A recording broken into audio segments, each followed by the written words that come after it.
Welcome to the party. I'm Sam Ekstrom of Locked On Sports Minnesota. Anthony Barr is back. Does he recognize anybody in that building? Hey, this is Arif Hasan from the Wide Left Substack reporting live from, Denver, I guess. Anthony Barr, aged linebacker. Sam Ekstrom, aged host?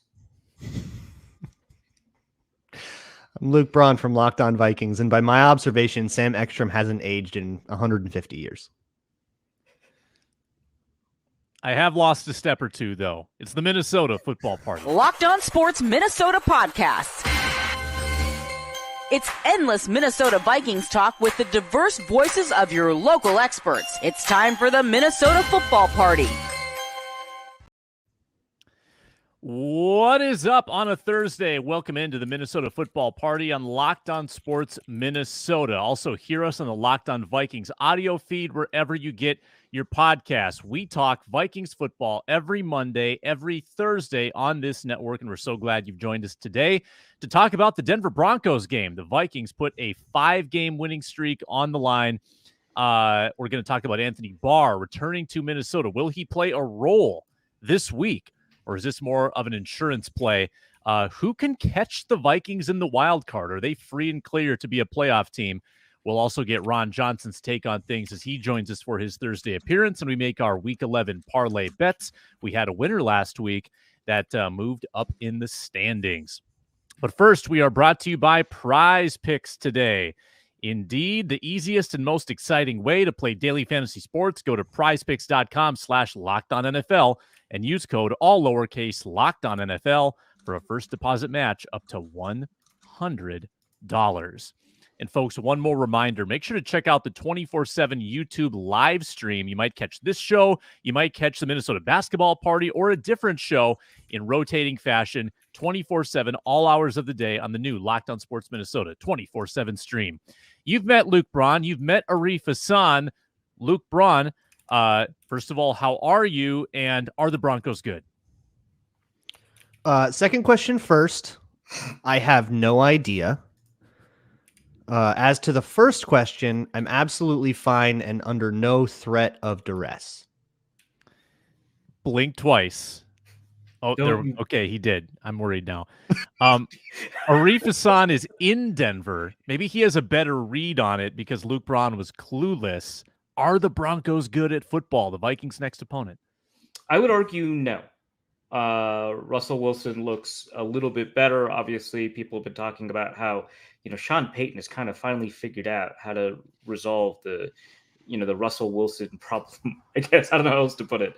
And I honestly don't see it that way. He took the apron off Russ and did not let him cook. Is that the solution? Kind of, yeah. I mean, I think that Wilson has improved, not enough to argue that the Broncos are a good team.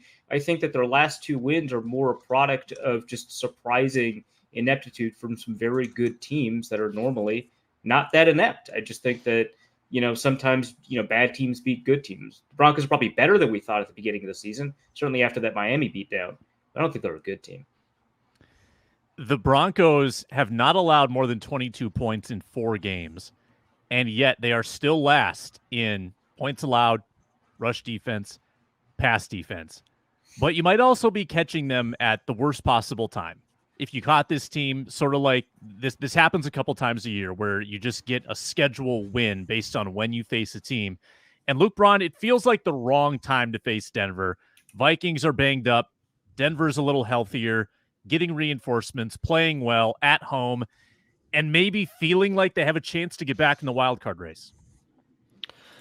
I was talking to Sayre Bettinger of Locked On Broncos on the crossover, and we kind of said like both these teams are in a similar spot where it felt, if you talk to them at the end of September, we're all looking at quarterbacks and we're figuring out who we're going to draft position, and then suddenly things turned around. To me, the most compelling thing about the Broncos is the defensive turnaround. And I kind of asked, like, was that Dolphins game just an outlier, or has were they bad and now they are playing better? And maybe is this the outlier? Like, where is it? And it's a hard question to answer, but it's not like they're doing this against scrubs. Like they've held Patrick Mahomes to pedestrian numbers. They've held Josh Allen to pedestrian numbers. I want to look more into exactly how that is working. Obviously, Pat Surtain has a lot to do with it, Vance Joseph. But one thing that I'm curious about is that the teams that they have played are, while they're good offenses, they're different offenses from the ones the Vikings run. The Vikings are the McVay-Shanahan thing. The only team on the Broncos schedule since that 70 debacle that is off of the McVay-Shanahan tree, at least that unless I'm wrong here, is the Packers. And they don't really do it the same way anymore. Like LaFleur's kind of off on his own in his own world. So I think that will be like a true test of like, okay, we do things the same way Miami do them. We're the most similar team to Miami that you have played since that thing. Have you improved in this? So Russell Wilson feels middle of the packish this year. I mean, 18-4 touchdown to pick ratio. He's been really good though against pressure. Got a better passer rating under pressure than clean. In fact, 105 versus 103.7. Does take sacks, does fumble, but interested to see how Flores approaches this one, Arif. And if you've seen the splits, his blitz rate actually has decreased quite a bit since the opening few games. Yeah, it has. I don't want to like overstate the decrease in blitz rate. Obviously, it kind of depends on the service that you use. ESPN Stats and Info, we found, has a different blitz rate than PFF. But yeah, I mean, and I think Sport Radar is like another thing entirely, and that's what Pro Football Reference uses for their blitz rate. So I don't want to overstate the change in blitz rate too much. Obviously, Flores acknowledged it in a presser, which is kind of fun to see. But when you look at like who they've blitzed, it actually has made a lot of sense. Mayfield has historically struggled under the blitz. Herbert has not struggled with blitz or not blitz, but he is worse with the blitz than without the blitz. One of the few elite quarterbacks where that's the case. He's still like good against the blitz, so I don't want to like oversell that argument. And so it could be that the Vikings just had a schedule where like the first 5 games of the season they were against quarterbacks that either we knew were probably not very good against the blitz, or were like Tyson Bagent and we're just like probably we should blitz them, right? You know, like when you've got like 2 games where the backup quarterback ends up entering the game, it's just like, yeah, we'll see how they handle this, right? I would argue that, first of all, pressure and blitz, obviously we know that those are different. I would argue that the fact is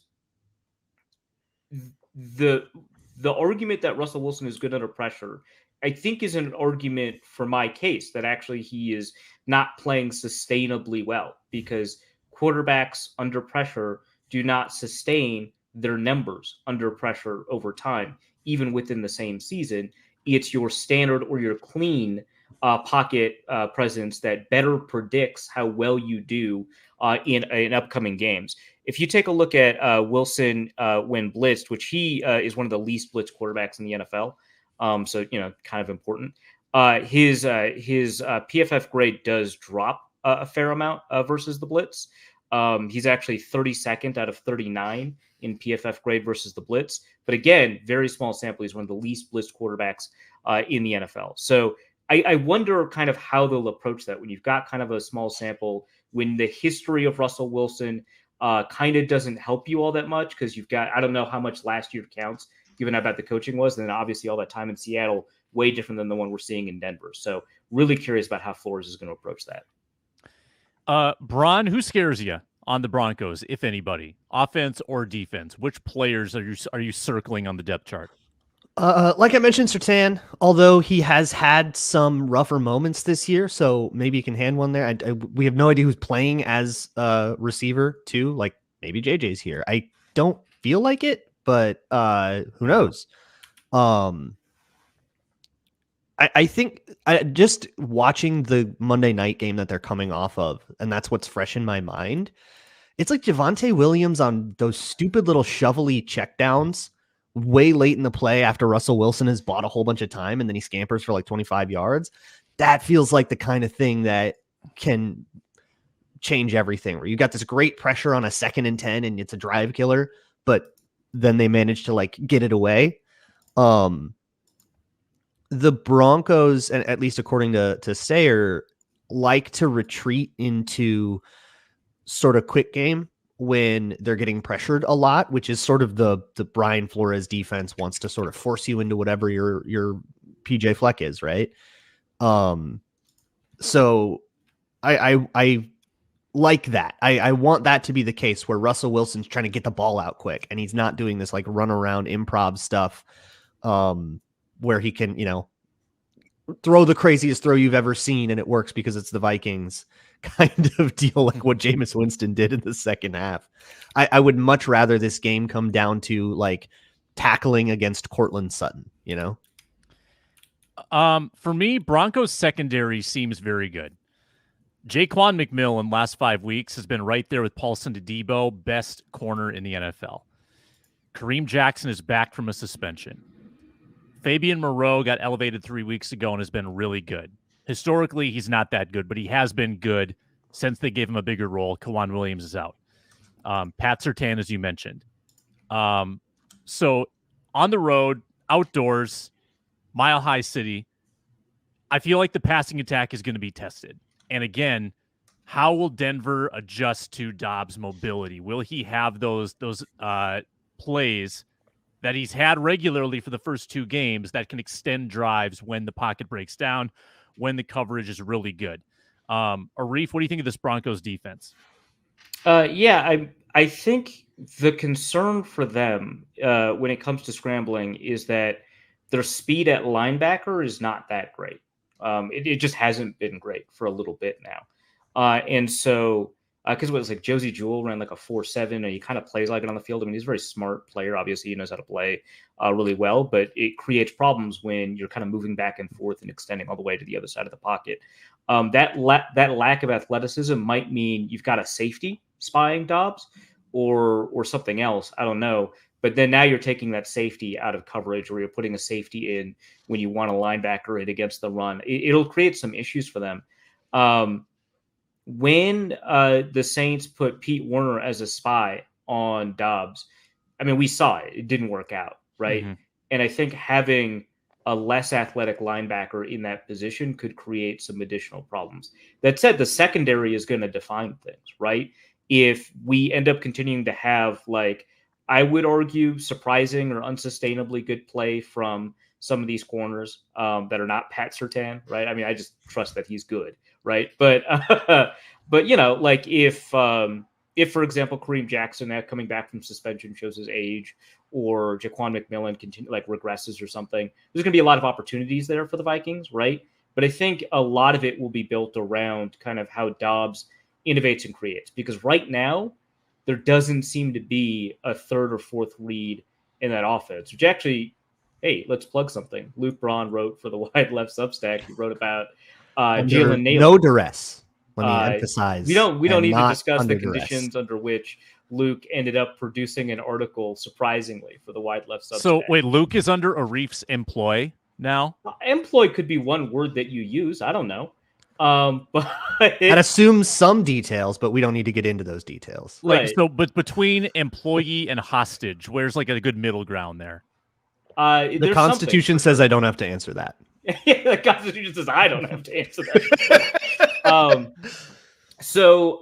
But yeah, I mean, one element for why Jalen Nailor didn't get a ton of targets is because the way that those plays are designed, he's like the third or fourth read in the progression, right? And Luke goes into it in the piece, and I think that there's just something with the way that they're coaching Dobbs. It's like, hey, first read, second read, legs, right? Your check down or your legs, right? And so I think that that's going to continue to be part of the way that offense is run.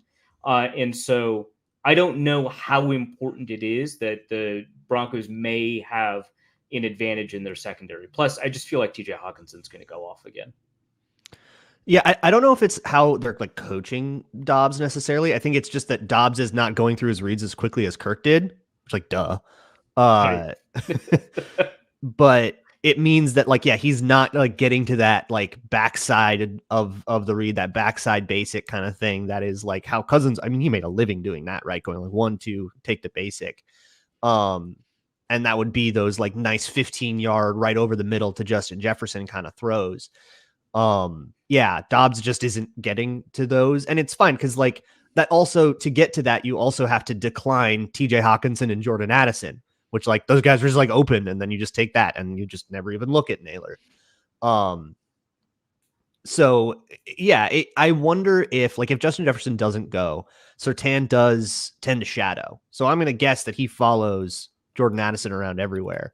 And then the question becomes, is Surtain just going to like bully Addison all over the field? And then do we have to rely on Hawkinson and Naylor and Brandon Powell and KJ Osborne, who should be back? Mm-hmm. Let's talk about the $1 million question when we return from a short break. Does Anthony Barr buy back 55 from Andre Carter? That's next after a word from DoorDash. DoorDash helps bring you today's show.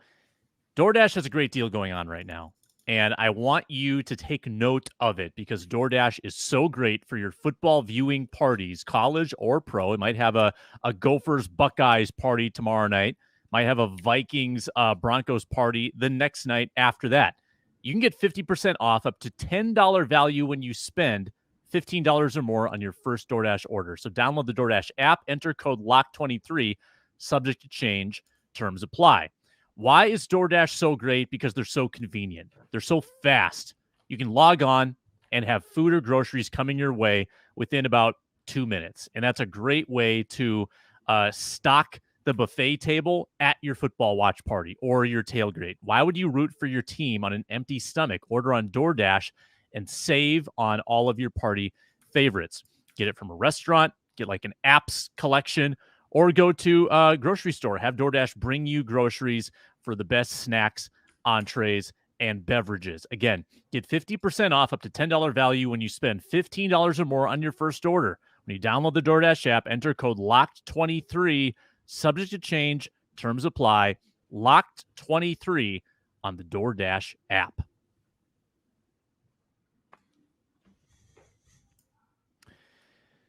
All right, welcome back to the show, everydayers. We appreciate you watching here on the network. We had the Minnesota basketball party yesterday, the Ron Johnson show on Tuesday with Vikings legend Chris Carter. Make sure to go check that out. We here in the Minnesota football party going Mondays and Thursdays.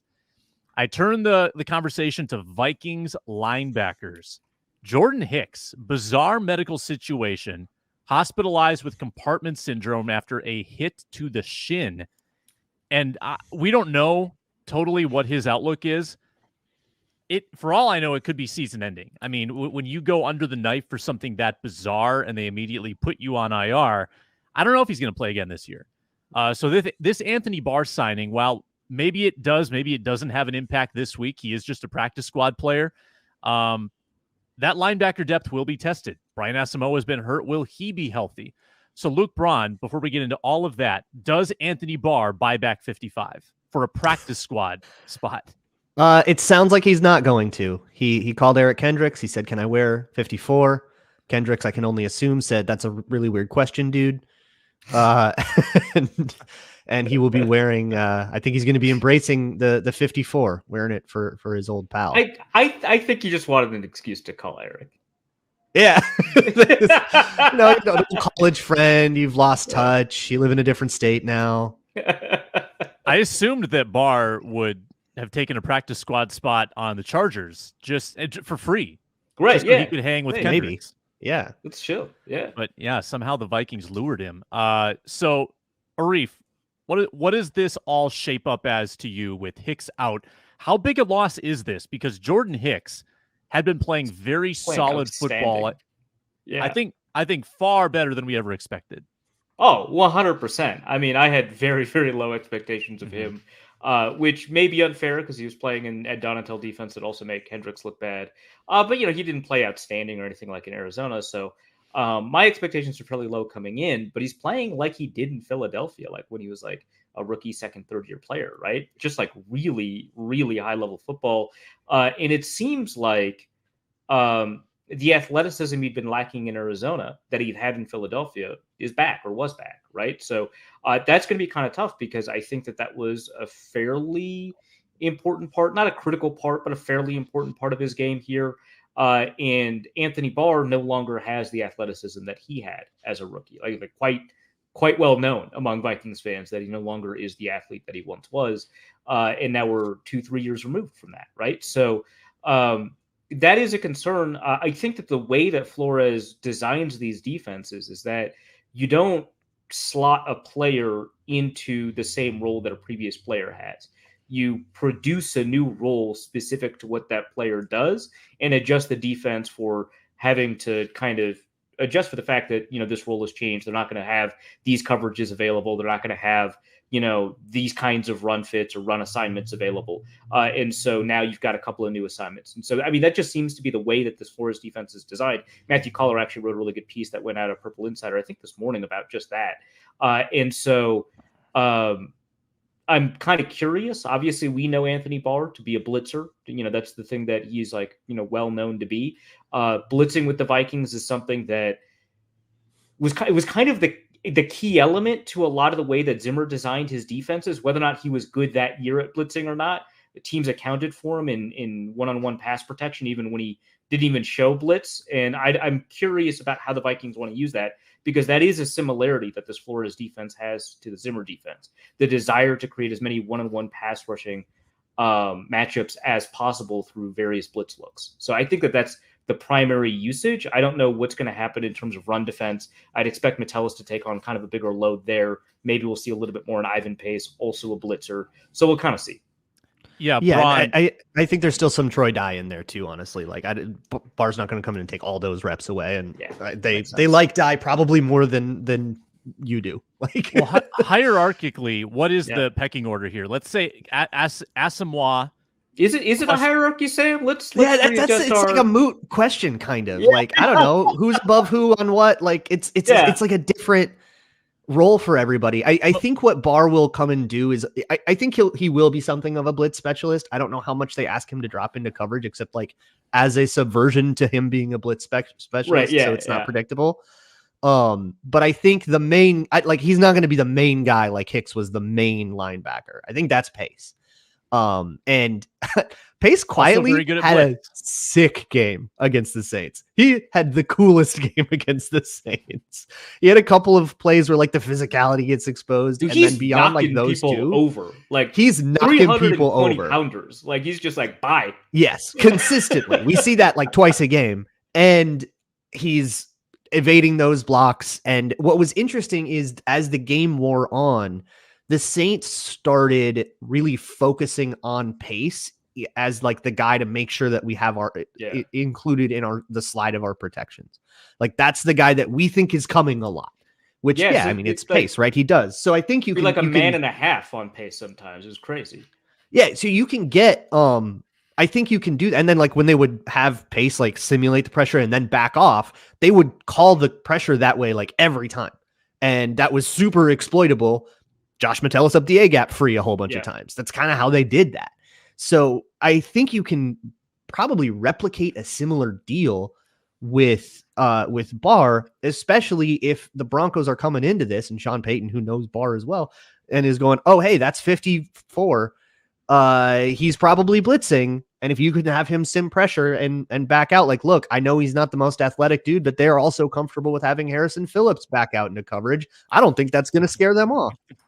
So I think you can generate something like that for him. But in terms of how often that puts him on the field, I would not be surprised to see that pretty limited as a guy who just got here for the first week, practice squad call up. As somebody who, maybe just slots in for Troy Dye sometimes. What I want to see from him, though, is the strength, the big physical part where you can have a second level defender who can deconstruct a guard, not lose any ground. That's what Hicks gave you, which helped so much in the run defense that has been absolutely clicking. That is... I think more the reason that they brought him in was to replace that factor, because otherwise our linebackers are Pace, Dye, and Asamoah, and that's they're too small. That's too small. Major disrespect to Nick Vigil right now. This is Nick Vigil. Actually, fair. Yeah, good point. Yeah, might be my preferred option. Certainly above Dye, and maybe above Asamoah. I'm not.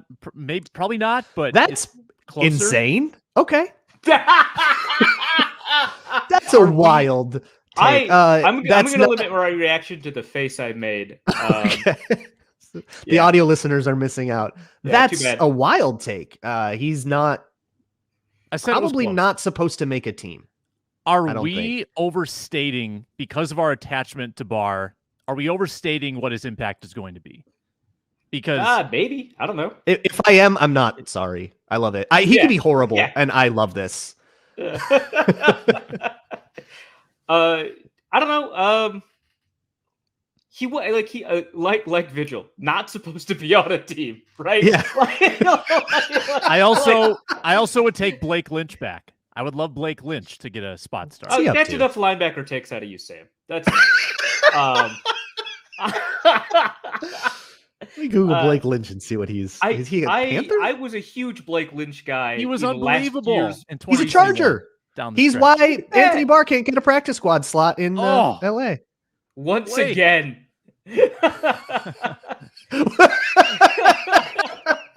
Oh no, he's on the active roster over there. Okay. Wow. I'm wrong. No, he is on a Blake Lynch guy from 2 preseasons ago. You got to relax, Sam. Blake Lynch got the short end of the stick with this new regime. He was on a path to be a top 3 linebacker in 2022 with the Zimmer crew, I think.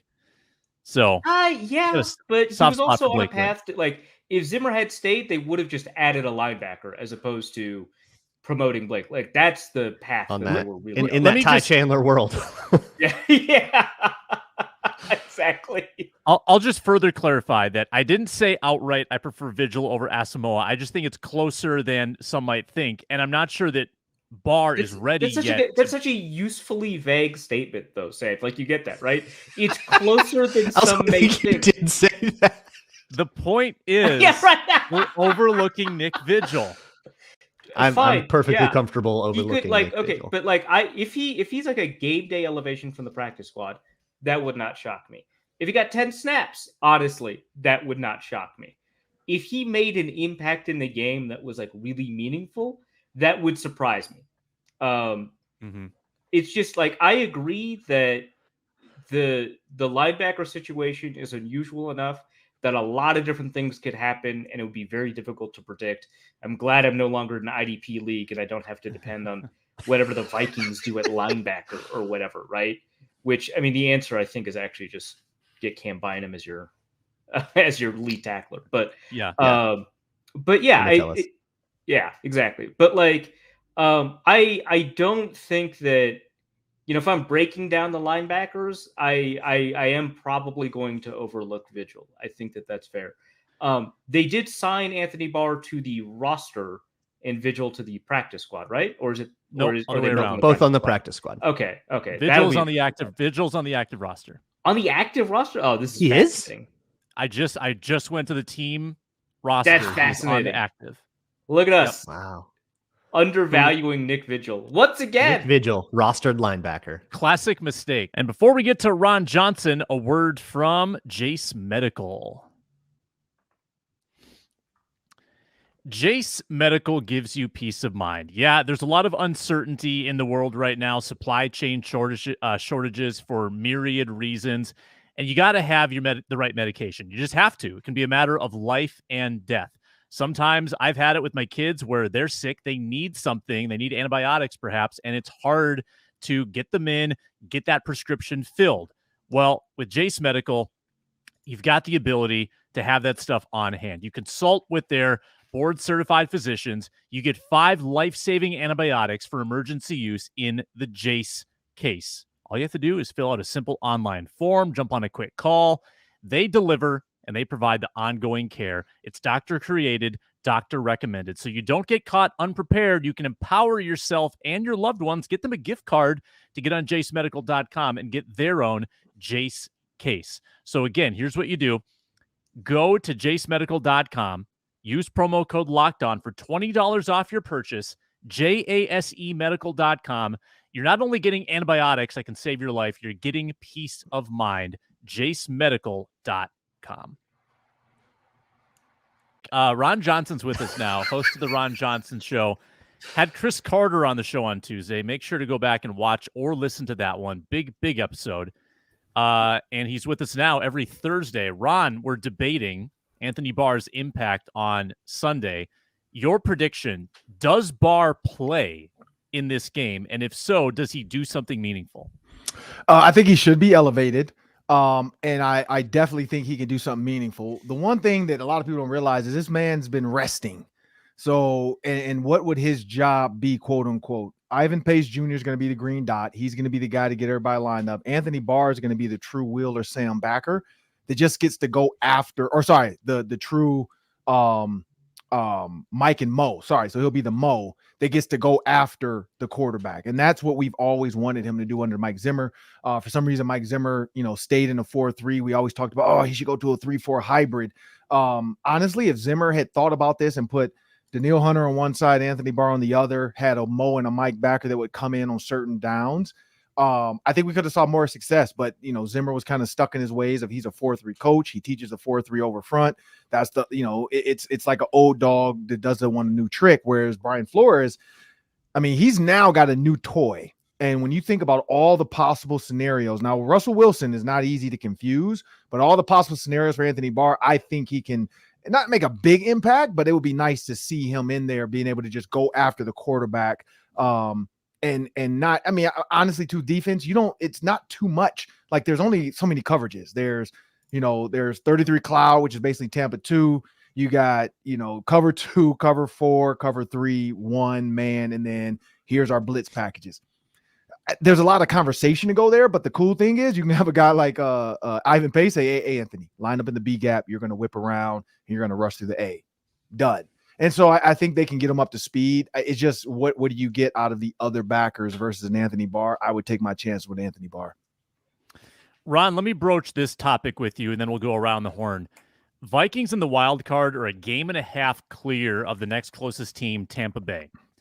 Is there anybody, Tampa Bay or otherwise, that scares you that you think could catch the Vikings and take that playoff spot from them? Scares me. No, not looking at the next couple of games. Honestly, I'm looking at the Vikings next couple, and I got this written down. So if you look at the Vikings, Broncos, Bears, Raiders, potentially the Vikings can go, can win 9 games at that point. They'd be 9-4, and then they got the Bengals. But Broncos, honestly, I wrote down 3-6, but they got me. They're 4-5. Same with the Bears. I wrote down 2-8, but they got me as well. They're 3-8. They're 3-7. Like nobody wanted to listen and do what they're supposed to do. When I wrote down my early stats, and I wrote it down the week before they played. So I just assume those are predictions. You wrote down predictions. Yeah, I wrote down. I literally, you can't see it. I had to scratch it out because they're not actually 3-6. They're 4-5. So I was like, dang it! Like nobody wanted to listen. Man.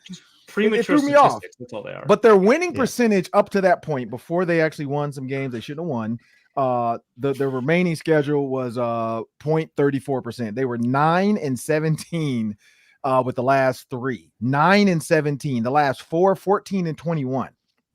Which that was the Saints at 5-4, helped it make it 14. Yeah. So their last 3 games, these teams were 9-17 combined before they won games they shouldn't have won. The Buffalo Bills. I don't know what you were doing with 12 men on the field, but you clearly had money on the game or something. But yeah, I don't think there's a team that scares me, and not because of the team, it's because of the Vikings. And that's the thing. Like Sunday, I'm going to do the 3-minute drill are the biggest threat to the Vikings. Yeah, they are. But I'm doing a 3-minute drill again on Sunday for the Vikings pregame show, and I broke down 3 Josh Dobbs third down plays. The first one, he missed the throw. He went the wrong way. The next one, he used his legs, but he still missed the throw. And then the third one, he finally sat in there and made the throw. And it's just amazing the progression of first quarter, and it's in order. First quarter, second quarter, third. By third quarter, he was like, all right, now let me figure this out. And he figured it out. But in the first quarter with Josh Dobbs, and this is what I think long term, if he can figure this out, it was 3rd and I think 5 in the first quarter. I think you guys remember he checked and did something else. Saints walked up in a man, and then he tries to throw the out route to Jordan Addison. There's nothing there. If he looks to his left, Brandon Powell's man-to-man DB, I don't know if he didn't get the coverage call right, but he's 12 yards off, and it's 3rd and 4. Like, why don't you just throw the out route? Like Brandon Powell runs 5 yards and the DB backpedals.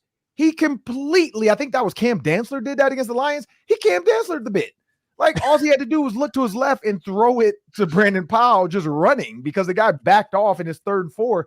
And I think honestly, like when Josh Dobbs came to the line and made the check, Kirk Cousins checks that into the right play, which he probably would have called cowboy, which is a corner route by the slot, knowing his man, and then a hitch or an out by the outside guy, knowing the outside DB is trying to play between the two to say, okay, I got deep if you run a corner with the slot, but then also I'm going to come up and worry about the flat. He never worried about the flat. And so that's why I'm like, Kirk Cousins probably makes that throw and it's the easy first down because the Saints played horrible defense in some of these coverages. But with that said, the Vikings are their own Viking. Like they're the only thing standing their own way. I don't think there's another team behind them that's going to scare me. Yeah, I mean, the Bucs have the tiebreaker. That's the only thing. But they've also got the 49ers, the Jags on the schedule. It's not that tough of a schedule for the Bucs, so they probably are the only team that could do it. But there's no one else. I mean, the Commanders have a really tough schedule, and then you got a bunch of tanking teams. So, I mean, you're right, Ron. They really are, I think, pretty free and clear if they don't stub their toe. I mean, Frank Wright did take over the calls for the Panthers, so watch out for that. But I don't think they have a shot to get 9 in a row coming for Adam. There's always that world where the rookie starts playing better than he's played so far. Like somebody goes on a run, right? Always, that you're not anticipating. Yeah, and I think it's the Vikings, though. I think the Vikings are about to go on a run that nobody gave them credit for. Here's what's even crazy about this. Darren Orlovsky, I don't know if you guys saw this tweet. He tweeted that C.J. Stroud and Russell Wilson are the only quarterbacks in the NFL that have thrown 4 times more touchdowns than they've thrown interceptions, which Russell Wilson is 18-4. Kirk Cousins was 18-5 with 1.5 less games. Kirk Cousins was on an MVP like clip, and that's the only crazy thing about the fact that he got hurt and he was on pace to do something no other quarterback other than Tua Tagovailoa was doing. And he was putting up numbers higher than Russell Wilson, but better interception to TD ratio. You look at CJ Stroud. I mean, I think he's only thrown like 12 touchdowns or something like that. Like it's not a big enough number to be like, oh wow, we gotta look at this. Like Kirk Cousins, that's the other part about this Vikings team is the defense finally figured it out, top 15 defense, and then they lose Kirk Cousins. So now we'll see what Josh Dobbs can do. Ron, on the Broncos, I think a lot of these games will come down to tackling on the outside, right? As teams kind of figure out, they're blitzing, we got to go to our bubble screens and stuff. Who on the Broncos scares you the most when it comes to tackling after the catch? Jerry Jeudy. I mean, as much as Steve Smith hates him, Jerry Jeudy does. Just a guy. I mean, because the one thing about him, and they do use him in those bubbles, they use him in some of the jet sweeps. They wanted to get the ball into his hands in the short route stuff to see if he can do the stuff he did at Alabama. He is a little scary. Like he's a guy that if he gets going, he is what he says he is. But if you can tackle him early and kind of piss him off and make him confused, then he starts to slow down just a little bit on the like if you can see a bubble screen coming and you decipher it right away and you just go. We've seen Byron Murphy do this. You just go, like you can really slow Jerry Jeudy down in some of that stuff. The other one, which has nothing to do with bubbles, Cortland Sutton, when you watch some of his catches and just his size and his catch radius, like he's a problem. And that's why Caleb Evans being on like not IR, but whatever the injury list. Hopefully he's good to go because we're going to need that height on height. Like that's what Cortland Sutton does is he realizes the mismatch in the size. Like Byron Murphy on him one-on-one in the red zone. I just don't know. And we know that that's what Flores does though. He does go man because he wants to get up to the quarterback. And Russell Wilson's done a great job. If you watch the Packers tape, he does a great job of recognizing man coverage, and then he just goes to Sutton. Like he's figured that out. So that's the other one that kind of scares me too. Can Andrew Booth save us? Big body, breaking out. Hopefully he can stay healthy. But yeah. Well, I also wanted to ask a question about the Broncos offense and how you think of it. But just kind of more simple than all of that. Is Russell Wilson like kind of good now? What's going on? Yeah, I mean, I always look at the last 3 games. When you look at the last 3 games for Russell Wilson, third down offense for one, he's 7th, 42.5%, 84 passes on third down, which is the third least, 38 runs. That's been their thing is they've been able to run the ball on third down because of this. First, third down offense the last 3 games. So 7, 8, 9, and 10 for them, or 4 for them and 3 for the Vikings, or vice versa. On 8 to 15 yards on third down, they're 12.5%. But in normal down and distance, they're 44.2. And then 3rd and 3 to 6, they jump to like 70%. So Russell Wilson clearly is just managing the second downs a little bit better than he was early on. If you watch some of the early on, like I forgot what game I was watching, but second down was horrible. I can't remember what week that was, but I cataloged and I talked about it on the Vikings show before. They played the Packers before the Packers game. Their second down calls were horrible. It was just like they weren't trying to play for third down. It was almost like they wanted to be like this explosive Sean McVay team on second down, and they don't have that. Like they need to go second down, get 6 yards, 3rd and 4. And that's their recipe. And that's what you're seeing in these last couple of games is Russell Wilson just managing second down better. He's doing a better job of getting the ball out of his hands. On first down, they're having better plays to make it a manageable third down. And then the other thing too, the receivers are catching the ball. Like there's been a couple games where he's made some decent throws and they should have been caught. And like Steve Smith said, some of it's been Jerry Jeudy. Like some of it's been just like lack of separation. The things you thought you would get out of him, you're not getting. And so the last 3 games, he's been a little bit better. And maybe Steve Smith, saying something, maybe made him pay attention a little bit more. And he's only getting like 4 targets, but he's like, let me catch at least 3 of these. And I think that's the difference is like everybody has, but you even see the rookie Mims, he made the comment that ended up on Twitter. Like somebody's like, hey man, how come you're not catching the ball again? He's like, man, he don't throw the ball to me. So clearly there's stuff going on within the Broncos organization for these receivers and Russell Wilson. Yeah, no kidding. But I think they're getting better, and that's the scary thing. Yeah, like that was crazy. Like to say like, he's not throwing me the ball anyway. Like, whoa, Russell Wilson beefing with his I don't know. Well, Marshawn Lynch already said like you can't even save Russell Wilson's number in your phone because it's a Google number. Like it's not his number, so he doesn't even like hang out with his team. Well, maybe he's changed though. Sierra might have changed. Biggest protection. Like what is this person? I don't know, but Marshawn Lynch was like he would text me from a different number and it wouldn't even be his main number. So he's like, yeah, I didn't save his number on my phone. I'm like, he's got burners. Yeah, something. I don't know. Yeah.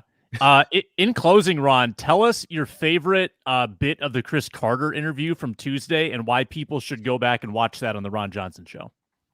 Well, one was his Josh Dobbs, Randall Cunningham comparison.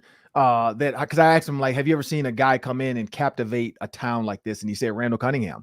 When Brad Johnson got hurt, was that 98? Randall Cunningham came in. He said Randall threw one of the best deep balls he'd ever seen, but also Randall could escape. He was like, they got more out of Randall than they did out of Brad Johnson. Nothing against Brad Johnson, is what he kind of said off camera too, was just that like Randall gave you something. And I'll talk to Pete Burcich, and Pete Burcich confirmed that Randall gave you something that Brad Johnson wasn't going to give you. And so, he said that was one time, but like the Josh Dobbs talk, and then the Justin Jefferson, the didn't have a contract. Imagine if he had tore his knee up on that turf. And then that would be a whole nother can of worms of like, well, this is why guys hold out. This is why guys, want to get $30 million a year guaranteed right away, just in case they get hurt. But he didn't do that. He's coming back off of a hamstring, and he said Justin's a competitor. He doesn't see him as a guy wanting to hold out for money. But he also says like the Vikings need to pay him $35 million a year. So that's another one to check out. And the reasons why, like he explains why. So make sure you guys go check that out. But, his conversation about the injuries, I think that was cool too. So go back and listen or watch that with Chris Carter. And tomorrow we'll have the roundtable with Reggie Wilson, Julia Daniels, Ron Johnson, and myself. We'll be making our official predictions for this Vikings-Broncos game. So tune in then. Good stuff, Ron. Thanks a lot. We'll talk to you tomorrow. All right, in closing, and we're going to move quickly, we've got Week 11 parlays. I'm the money leader over Luke Inman, who won last week from abroad. Luke Inman is on vacation in an undisclosed country, but he's moved into second place. Arif is in third with 826. Luke Braun at 515. Remember, the loser gets punished after the season. So, Luke Braun, you're in a little bit of trouble. Arif Hasan, you begin the picks this week. What do you have? First of all, did you see the over-under in the Cleveland Browns Pittsburgh Steelers game? It's at 32.5. That's crazy. Not touching. God, it's like an Iowa game. Yeah, right. That's just crazy. Instead, I'll take. Let's see what I have. Like a couple selected here. I like the Houston Texans a lot. I'll take the Houston Texans minus 4.5 against the Arizona Cardinals. Okay, Luke, run. I am going to take Oh, did I lose the tab? Well, I remember. I'm going to take Joe Mixon over 54.5 rushing yards. I'm doing both on Thursday night this week. Ooh. I'll know right find away. out. I think we lost 2 guys after Thursday last week in the Panthers-Bears game. I was one of them. Yeah. We both lost by half a unit. I lost by half a yard and I won my other one. I'm so mad. Yeah. I'm going to get back on the 49ers to score first and win bandwagon. I got off once they got banged up, but I think they're back. So I'm taking them minus 166 to score first and win against the Bucs. That sends it to Luke Inman. I gave him 24 hours notice to get in his football picks, and he didn't. So Sweet. Let's give him an exact score. Beautiful. At plus 17,000 or whatever. Let's do it. Let's also, since we have to give him an honest one, should we give him the Jags, or should we since he forgot, should we give him the anti-Jags? Should we give him the other side of it? Punish him by making him bet against the Jags? What is the... +7 Titans would be the opposite.